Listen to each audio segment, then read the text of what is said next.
கர்த்தருக்கு ஸ்தோத்திரம். இன்னைக்கான வசனம் லூக்கா எழுதின சுவிசேஷம் 1ஆம் அதிகாரம் அது 45ஆம் வசனம்.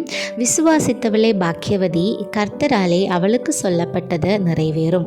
டியர் ஃப்ரெண்ட்ஸ், விசுவாசித்து அதில் நன்மை பெற்றவங்க நிறைய பேர் இந்த பைபிளில் சொல்லப்பட்டிருக்கு இல்லையா? அதில் எனக்கு ரொம்ப பிடிச்ச ஒரு ஸ்டோரி தான் 1 ராஜாக்கள் 18ஆம் அதிகாரத்தில் குறிப்பிட்டிருக்கிற அந்த விதவையை பற்றின ஸ்டோரி. எலியா தீர்க்கதரிசி ரொம்ப பசியில் அந்த விதவை கிட்ட போய் ஆகாரம் கேட்பார். அப்போ அந்த விதவை என்ன சொல்லுவாள்? ஐயா, எங்கள் வீட்டில் எதுவுமே இல்லை, இந்த ஒரு கொஞ்சம் மாவும் கொஞ்சம் எண்ணெயும் தான் இருக்குது, என்னோடய பையனுக்காக வச்சுருக்கேன்னு சொல்லுவாள். அப்போ அந்த தீர்க்கதரிசி என்ன சொல்லுவார்? எனக்காக ஏதாவது ஆகாரம் பண்ணி கொடுத்தேன்னா கர்த்தர் உன்னை ஆசீர்வதித்து பஞ்சகாலம் முடிகிற வரைக்கும் இந்த எண்ணெயும் இந்த மாவையும் பெருக பண்ணிகிட்டே இருப்பார், ஒரு காலம் அது தீராதபடி பெருக பண்ணிகிட்டே இருக்க போகிறாரு அப்படின்னு சொல்லுவார்.